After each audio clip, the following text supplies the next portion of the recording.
Buenas tardes, continuando con el programa. Ahora me toca presentarles a dos conocidos de nuestra sección. Primero va a hablar el doctor Sergio Zunino, va a hablar de crisis de asma, las guías y su impacto en la práctica real.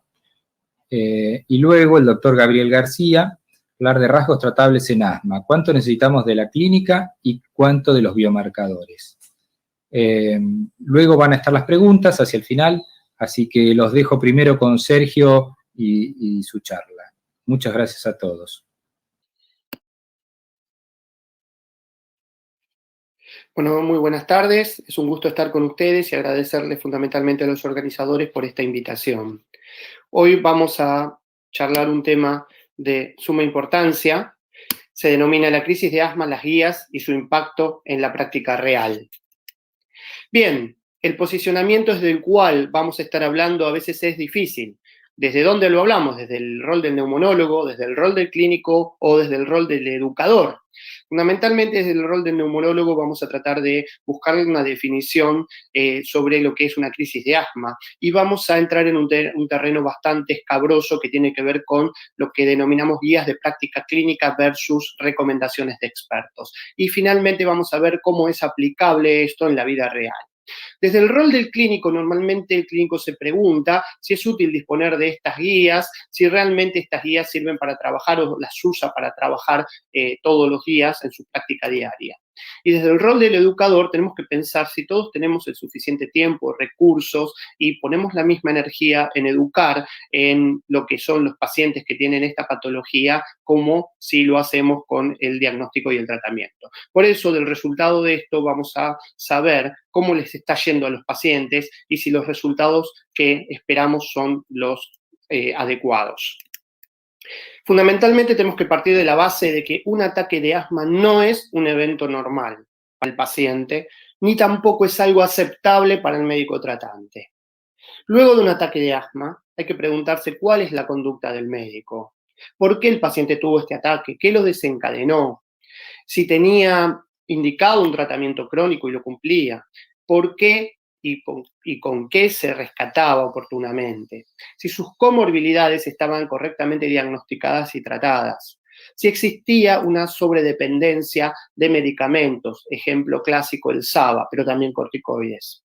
Si había consultado en el último mes o lo internaron o estuvo en la demanda espontánea buscando ayuda porque se sentía mal, si disponía de un plan de acción por escrito entregado oportunamente y el tema sobre las características y duración de la enfermedad. Todo esto nos tiene que dar una visión retrospectiva de la crisis de asma que nos haga buscar dónde estuvo la falla para evitar que esto vuelva a ocurrir.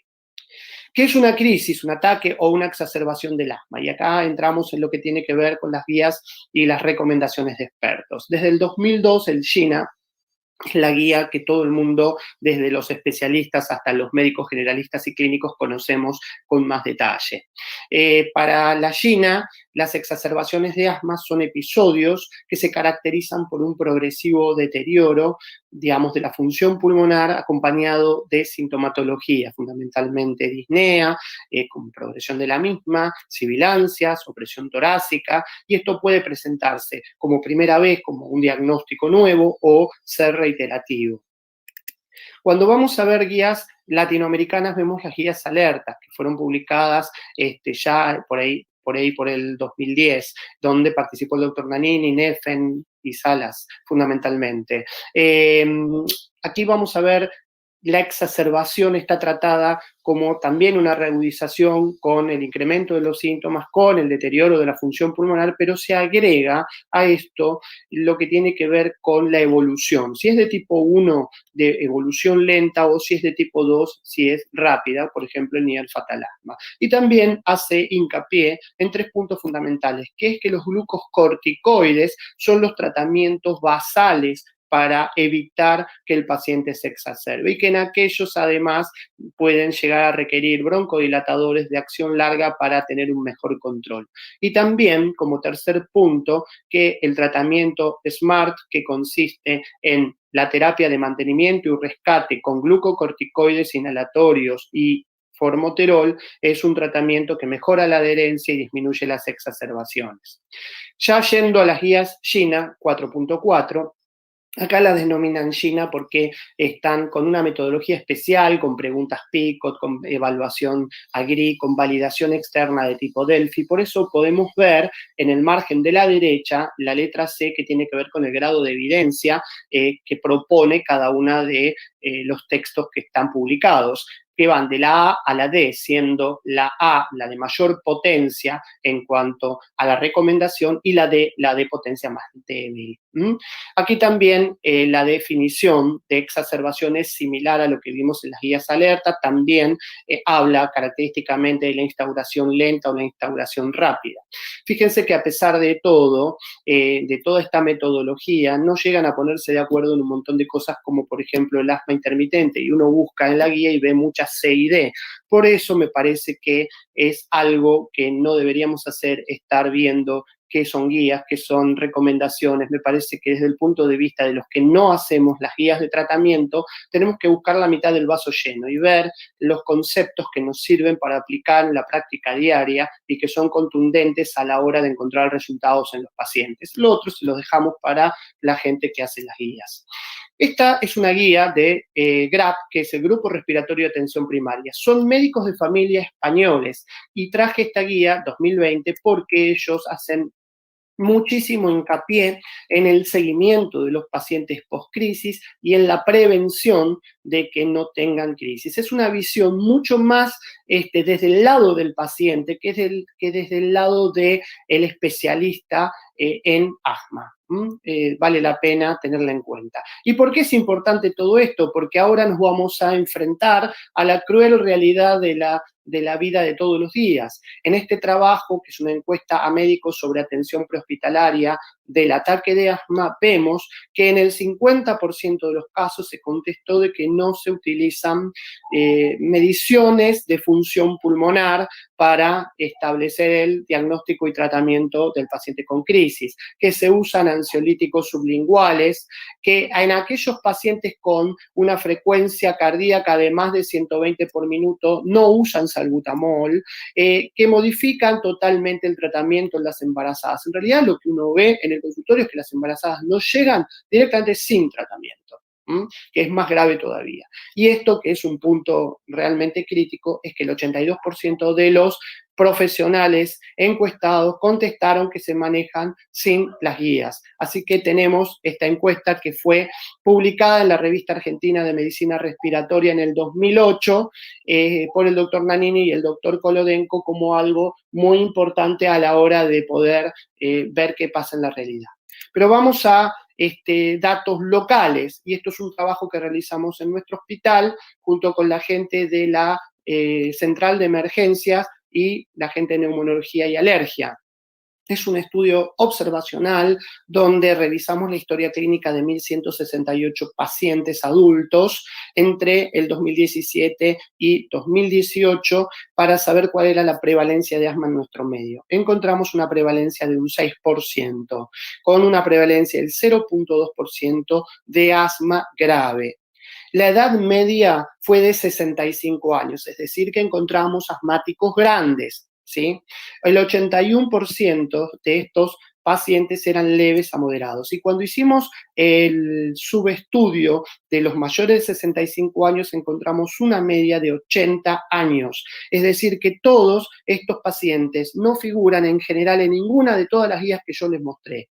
Entonces, más que zanjar guías con recomendación, me parece que hay que incluir a todas las poblaciones de asmáticos y darles una oportunidad. Esto fue, digamos, publicado el mes pasado en la revista de Alergia de México. Otros datos interesantes son que el 53% estaba seguido por un neumonólogo, que más de un tercio de los pacientes tenían rinosinusitis crónica, y un dato durísimo, que es que el 52% de los pacientes no tenía una espirometría hecha en todo el año. Vida real. Y vamos a donde están los pacientes que se atienden con asma, que es en la guardia. Otro trabajo que presentamos en el Congreso de ALAT el año pasado, que se realizó con kinesiología respiratoria, con la gente de la central de emergencias, y sobre 48.000 consultas realizadas en el hospital, en la central de emergencia, entre el 2016 y el 2018 encontramos 141 consultas por crisis asmáticas. La adherencia, al realizar estudios, digamos, de función pulmonar para diagnóstico y categorización de la gravedad, si bien el hospital tiene los medios para hacerlo, fue menos del 10%, 9.9%. La mediana de tiempo de espera fue casi media hora, que tal vez ustedes pueden pensar que esperar media hora en una sala de espera no es mucho, pero para un paciente que tiene asma, que estuvo toda la noche sin dormir, que tomó muchísimos rescatadores, que está cansado, nervioso, que realmente no puede respirar, es muchísimo. También es mucho el tiempo de estadía en la guardia, 245 minutos, algo así de 4 horas.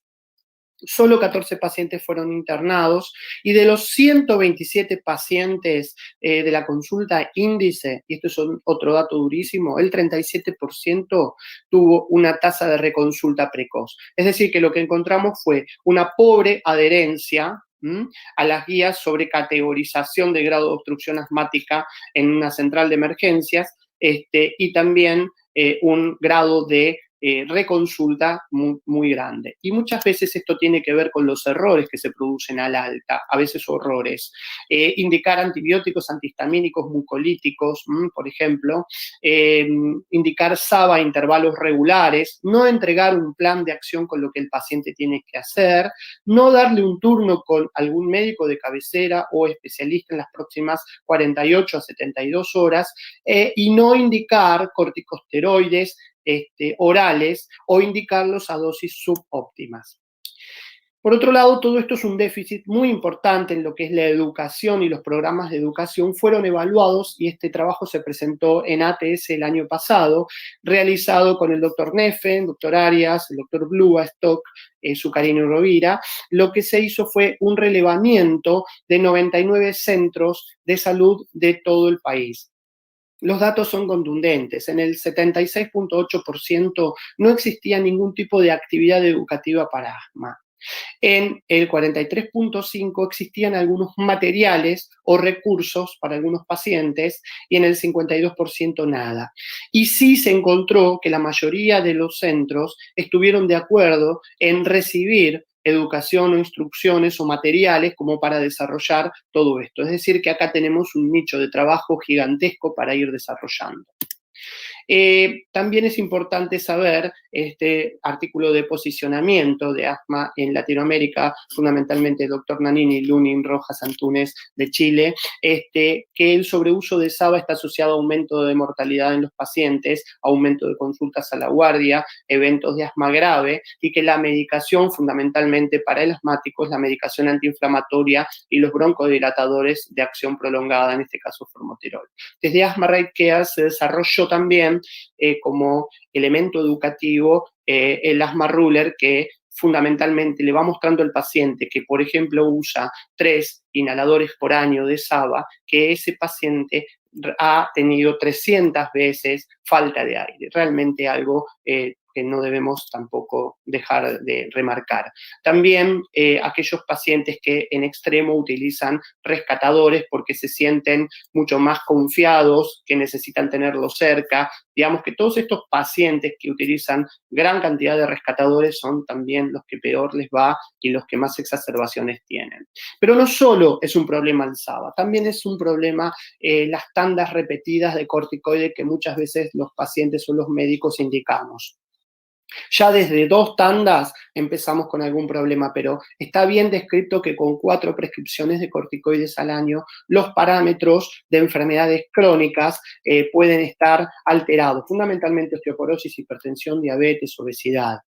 Y volviendo al tema de las poblaciones que encontramos nosotros, que es el adulto mayor con asma, lo que tenemos que hacer es una acercamiento multidimensional y multidisciplinario, porque estos pacientes tienen problemas de adherencia, internaciones que requieren, lógicamente, educación en dispositivos por errores de inhalación, hay que vacunarlos porque tienen infecciones frecuentes, tienen alteraciones, digamos, en la cognición, entonces tenemos que tener bien claro el diagnóstico y manejar bien las comorbilidades. Muchos están solos, necesitamos evaluación social para mejorar la adherencia a sus tratamientos, reeducación respiratoria, la valoración nutricional en aquellos que son obesos, Estos pacientes, aunque ustedes piensen que no, hay trabajos que demuestran que en más del 80% de los casos son capaces de realizar una espirometría, que hoy por, digamos, problemas de tiempo no les puedo mostrar toda la documentación, pero es muy interesante. Lógicamente, elegir el mejor tratamiento, la rehabilitación respiratoria y la cesación tabáquica.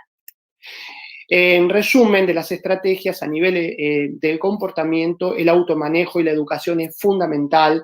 La farmacoterapia, como vimos, para mejorarle la vía aérea al paciente, manejándonos basados en las guías de tratamiento para evitar los factores de riesgo. Finalmente, este es un cuadro que ganó el primer premio en el Congreso de la ERS de cómo se siente una paciente cuando tiene asma. Bueno, agradezco mucho el haberme escuchado. Hasta luego. Bueno, buenas tardes a todos. Gracias a Walter, a Marcos, a todos los queridos amigos de los obstructivos por invitarme. Nada, es muy especial para mí esto, ¿qué quieren que les diga? Y es un gusto y un honor estar en la AMR dando una conferencia sobre rasgos tratables en asma. Bueno, cuando me invitaron a dar esta charla realmente me hicieron estudiar. No, mentira. ¿Qué son rasgos tratables en asma? Entonces, una de las cosas que yo empecé a ver, ir un poco más allá de qué significa cada cosa esto, ¿no? Y me gustó mucho interesarme básicamente de dónde viene esta moda que tenemos ahora de los rasgos tratables. Bueno, en la primera mitad del siglo XX, las enfermedades como las conocimos, se sabía que había una enfermedad, una causa y un tratamiento. Entonces, por ejemplo, una enfermedad infecciosa, se sabía su causa y se sabía el tratamiento. O sea, para la neumonía está el antibiótico y demás. Ahora, ¿qué pasó? Ya en la primera mitad del siglo XX apareció algo que era el concepto de gravedad. Entonces, decir, bueno, ¿cómo hago con un paciente que cuanto más grave que le doy más medicamentos? Entonces, esto, que en la primera mitad del siglo XX empezó a ser un problema, en la segunda mitad del siglo XX aparecieron otras cosas. Nos dimos cuenta que en las enfermedades, había muchas enfermedades que tenían muchas causas, no solamente el concepto de gravedad, sino apareció el concepto de control, aparecieron los factores desencadenantes, aparecieron los factores de riesgo. Entonces, eso hizo que aparezca esto que nosotros lo tenemos muy claro en asma, que son los tratamientos escalonados. O sea, tratar a un paciente en base a escalones de severidad o de gravedad o de control de acuerdo a cómo estaban y demás. Ahora, ¿qué pasa? Todo eso, con el avance de la ciencia, en el siglo XXI se nos complicó un poco, y se nos está complicando mucho, porque apareció las comorbilidades, apareció el concepto de calidad de vida, apareció la genética jugando fuertemente en las enfermedades, la variabilidad individual y la multidimensionalidad de las cosas. Entonces, eso ha planteado que hoy en día los tratamientos escalonados, uno diría, ¿en qué estamos? Y la gente, la ciencia empezó a pensar a qué nos dedicamos. Entonces es ahí donde aparece la medicina personalizada, en buscar algo, un tratamiento basado específicamente en los que se llaman rasgos tratables. Ahora, ¿qué son los rasgos tratables? Bueno, este es Lombroso. Este fue el primero que empezó a ver a la gente de acuerdo a la cara, decía, bueno, cara de asaltante, cara de asesino. O sea, y los médicos somos así, de decir, este me parece que fuma, este tiene cara de insuficiente renal, este tiene cara de pobre. Pero bueno, en los 80, perdón, en los 70 aparecieron el concepto de fenotipo. Este es el libro de Farrera Rosman que estudiamos nosotros en la facultad. Pero bueno, era un conjunto de caracteres visibles de los individuos que se presenta como resultado de la interacción entre el genotipo y el medio. Entonces, nosotros en Neumo claramente teníamos esta cosa de fenotipo. ¿Quién no, cuando éramos residentes, pensamos en el abotagado azul y el soplador rosado, como se decía en esa época? Pero esta cosa también, en esa época, nosotros también teníamos el concepto que el tratamiento no era el mismo de un lado o del otro. Sabíamos que al abotagado azul le teníamos que pedir interconsulta con el cardiólogo. ¿Se acuerdan la sangría? Los broncodilatadores, y mientras que al otro no le era más para oxígeno y para otras cosas, ¿no? Pero bueno, había un concepto de que de acuerdo al fenotipo podríamos modificar el tratamiento o buscarle el mejor tratamiento para ese paciente.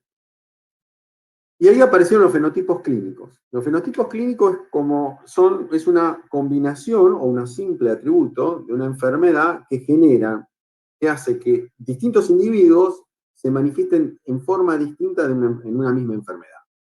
Entonces empezaron a aparecer esta cosa de tratamientos individualizados basados en una evaluación multidimensionalidad. O sea, hoy cuando uno piensa en los fenotipos clínicos, piensa no solamente en la cara del paciente, sino en otros, en los biomarcadores, en los contextos clínicos, en el medio social, un montón de cosas.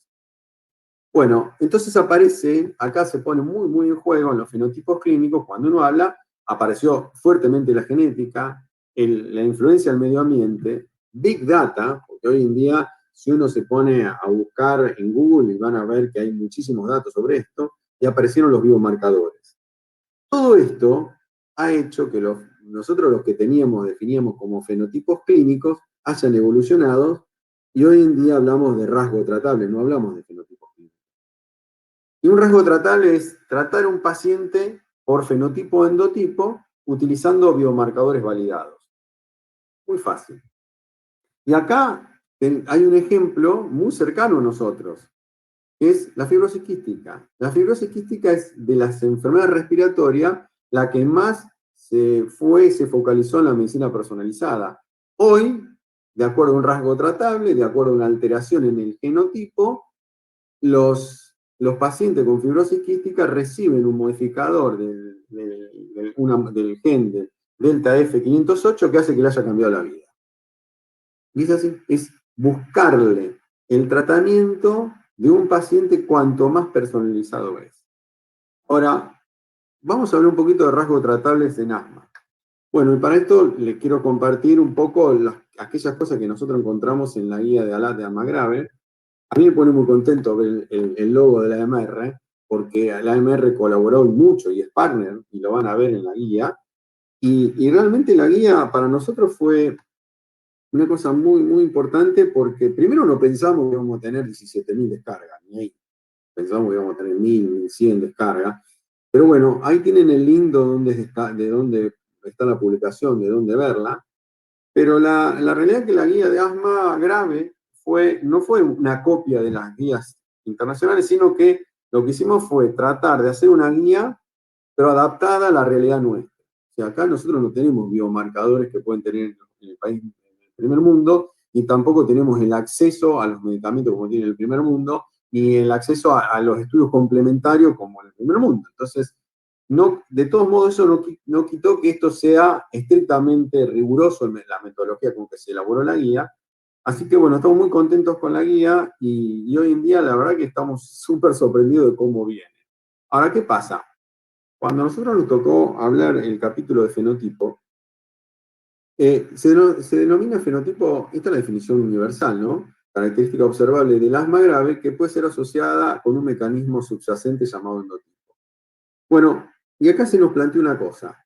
El fenotipo, cuando vamos a fenotipificar, ¿se lo hacemos a todos los pacientes asmáticos o a los graves? Bueno, nosotros lo que recomendamos es que al menos a los graves se le hagan el fenotipo.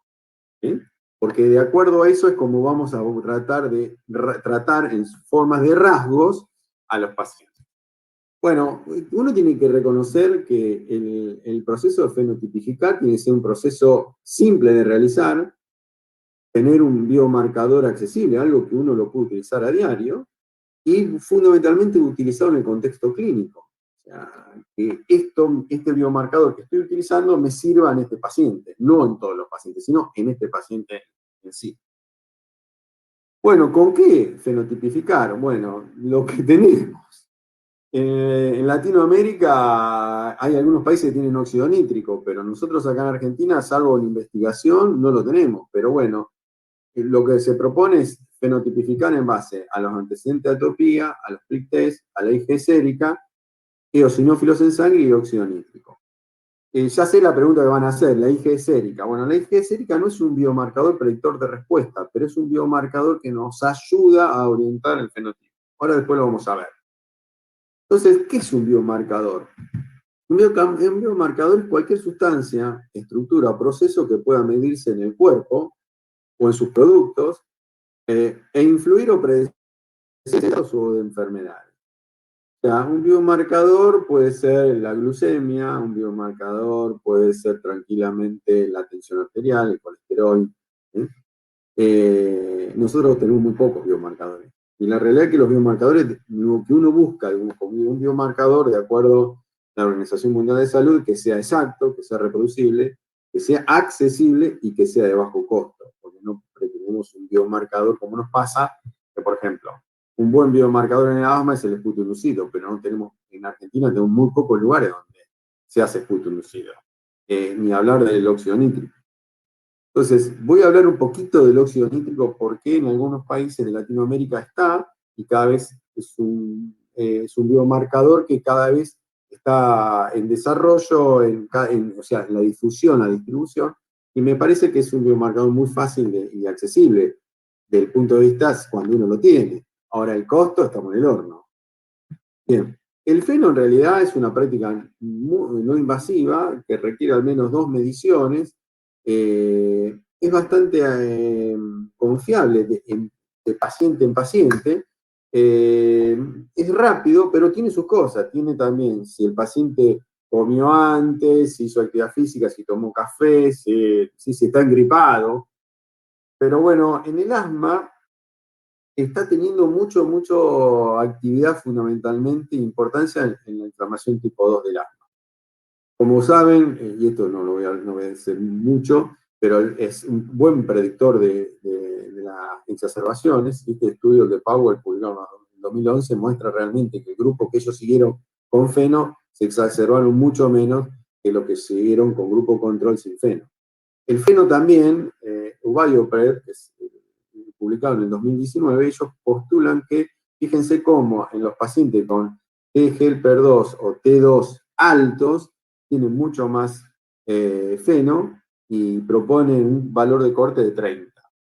Y esto fuimos nosotros en GEMA, fuimos un poco más arriesgados y mucho más claros, porque esto en GEMA hemos trabajamos mucho con los clínicos y la gente de atención primaria, es que ¿qué hacemos con un paciente que tiene síntomas de asma? Se le hace una espirometría, tiene obstrucción, pero no tiene respuesta broncolatadora. Bueno, si uno tuviera acceso al óxido nítrico, al feno, y el feno es más de 40, el diagnóstico de asma. Es un algoritmo que nosotros ya lo validamos y venimos trabajando hace años en esto, pero bueno, si uno tuviera el feno en un paciente que tiene síntomas de asma y tiene una espirometría con obstrucción, pero no broncolata, antes de darle 20 días de corticoide, si uno tuviera feno, sería un golazo. ¿Qué pasa de los muchachos? Los eosinófilos en sangre. Bueno, no voy a hablar mucho de los eosinófilos, ya lo hablamos millones de veces, pero los eosinófilos en sangre tienen muy buena correlación con el eosinófilo en esputo. Son muy buenos predictores de las exacerbaciones.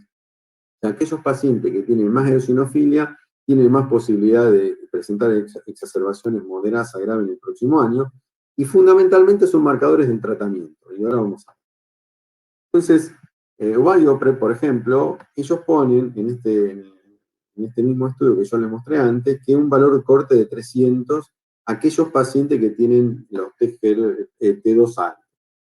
También es un predictor, como ven, el tema de un valor corte de 0,40 o 0,400 en aquellos que, con respecto a la tasa de hospitalización. Y después esto lo recontra conocido, cómo responden a la terapia antieosinofílica, como el mepolizumab, que cuanto más eosinófilo en sangre tiene el paciente, mejor es la respuesta. Fíjense en aquellos que tienen 500 eosinófilos, más de 500, como la tasa de reducción de exacerbación es más del 70%. Increíble. Lo mismo pasa con el Benra. Cuanto más eosinófilos tienen los pacientes, ¿sí?, mucho más significativamente la reducción de las exacerbaciones. Entonces, dependiendo de esto, nosotros hicimos todo la búsqueda bibliográfica muy pesada, basada en revisiones sistemáticas y metaanálisis, y proponemos 3 tipos de fenotipos en asma grave. El fenotipo T2 alérgico, el T2 eosinofílico y el no T2. ¿Cómo es esto? Bueno, La definición de asma grave es aquel paciente que está con corticoides inhalados a dosis alta, más un segundo controlador, que tranquilamente puede ser un LABA y o un LAMA. Bueno, en estos pacientes, si el paciente tiene más de 150 eosinófilos, más de 30, dije, test cutáneo positivo, antecedentes clínicos de atopía y feno más de 25, ese paciente tiene un fenotipo T2. Si no tiene ninguno de estos, es un no T2.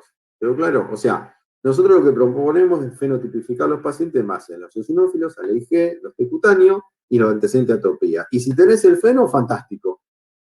En base a eso, si tiene algo de eso, es un T2. Si no tiene nada de eso, es un no T2. Mirá qué fácil.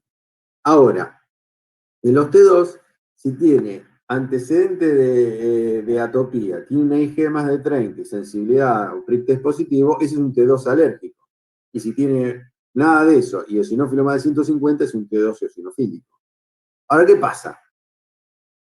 Si bien uno lo ve muy claro acá, la superposición es mucha. Y depende de las series, las superposiciones pueden estar entre el 40 al 50%. Pero hay pacientes realmente que son puramente T2 alérgicos y hay pacientes realmente que son T2 eosinofílicos. Y eso es lo que hoy en día estamos en plena búsqueda. No hay un biomarcador específico para el asma grave. No, lo que estamos tratando de usar es la multidimensionalidad, buscar entre los que tenemos, tratar de buscar cuál es el que más arrima al bochín para el paciente. Nosotros no tenemos en Argentina, no hay periostina, no hay posibilidad de hacer otros biomarcadores. Por eso, cuando construimos este algoritmo, lo hicimos pensando en un monólogo que está en la trinchera, en el monólogo que no tiene la posibilidad de hacer algo raro en su lugar. ¿Sí? En base a esto, nosotros elaboramos el tratamiento. Y eso es lo que hoy estamos hablando de los rasgos tratables. O sea, buscar en base a un rasgo del paciente, de acuerdo a su fenotipo, en lo que hablamos de los fenotipos clínicos y demás, buscarle un tratamiento. Entonces, en base a eso, los T2 alérgicos, la propuesta nuestra es comenzar con omalizumab, planteamos el DUPI, porque el dupilumab, la verdad que en ese sentido se ha mostrado muy bien en este tipo de pacientes. Ahora bien, si el paciente tiene más de 150 eosinófilos y son T2 eosinofílicos, si tienen más de 300, la propuesta es mepolizumab, benralizumab, Resli, bueno, acá no hay, y dupilumab, y si tienen 350 y 300, mepo o dupi. Y si no tienen no T2, bueno, la propuesta es acitromicina, LAMA y corticoides orales. Los tratamientos así, en base a los rasgos tratables, es lo que se viene y es lo que vamos a tener que aprender en los próximos años. Nosotros sabemos que esto tiene un montón de cosas que nos faltan. ¿Por qué? Porque falta información. No se olviden que nosotros la guía la construimos en base solamente a revisiones sistemáticas y metaanálisis, que son, o sea, lo más alto, vamos a decir, lo más pesado de la información científica.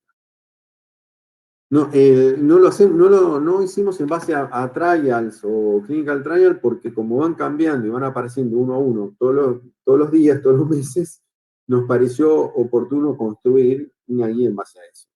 Esto obviamente con el tiempo vamos a ir adaptándolo, van a ir apareciendo nuevos ensayos clínicos y a través de esto nuevas revisiones y nuevos metaanálisis, pero básicamente lo que uno busca en esto de los rasgos tratables en asma grave, es ir pensando en buscar la medicina personalizada. Es ni más ni menos en lo que decían antes, no existen enfermedades sino enfermos. ¿Sí? Es buscarle el medicamento apropiado a cada paciente. Ojalá nosotros tuviéramos lo que están viviendo en este momento los de fibrosis quística, que están bárbaros, están chochos, yo lo veo todos los días en mi servicio. Ellos están recontentos con los modificadores, que le cambia el BEF, que aumentaron de peso todos los pacientes, que están tratando con los nuevos. Bueno, realmente eso es medicina personalizada. Es lo que se viene y es lo que se viene para asma y para otras enfermedades respiratorias. Creo que a nosotros todavía nos falta porque tenemos imposibilidad de acceso realmente al tratamiento, a la asistencia. Pero bueno, la idea es que tengamos presente una forma fácil, sencilla, barata, de poder al menos arrimar el bochín con nuestros pacientes. De ahí que nosotros por eso proponemos estos rasgos tratables en base a muy pocas cosas y que están a mano. Así que bueno, yo les agradezco mucho la invitación, es a la tarde, soy el último, pero bueno, nada, les mando un gran abrazo y realmente es un honor y un gusto estar en mi querida sección de Obstructivo. Así que bueno, los quiero mucho y muchas gracias.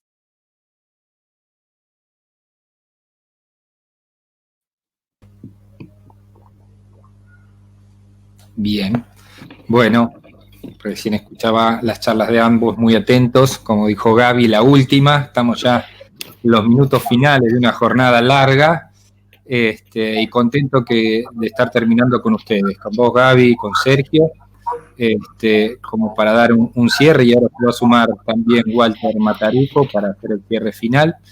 Pero quería aprovechar, ya que los tenemos acá, para hacerles algunas menciones. Gaby, puntualmente,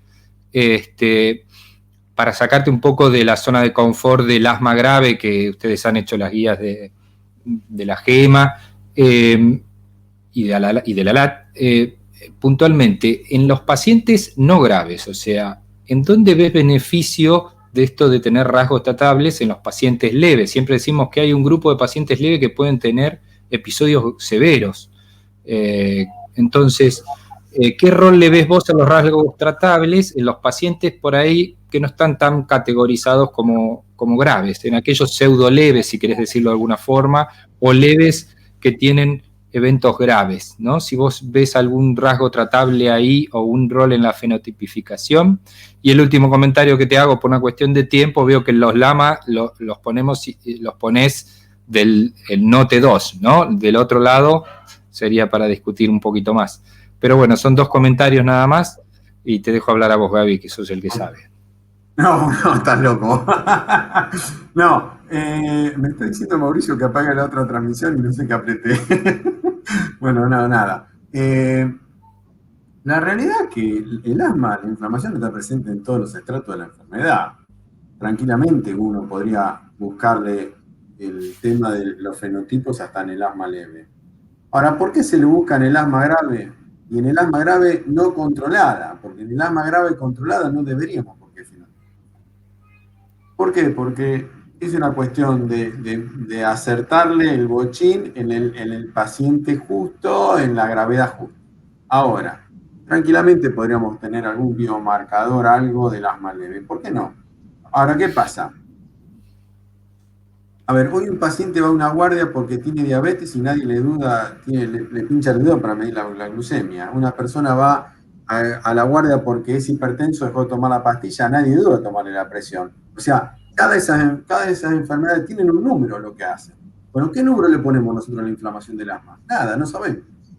Entonces, ¿será el óxido nítrico algún día? No tengo la más pálida idea, pero se hace muy difícil.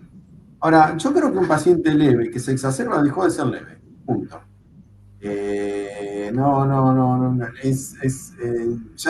Aunque, mirá lo que estoy pensando, seguramente, con el devenir de los años, esta forma escalonada de tratar a los pacientes va a desaparecer y vamos a tener determinados rasgos, decir, mira, este paciente con estas características se va a tratar de esta manera, este paciente con estas características se va a tratar de esta y este de otra. Más o menos lo que estamos viendo, por ejemplo, con fibrosis quística. Hoy en día, el actuar sobre el genotipo le ha cambiado la vida a mucha gente y de una enfermedad que uno, viste, qué sé yo, era extremadamente grave.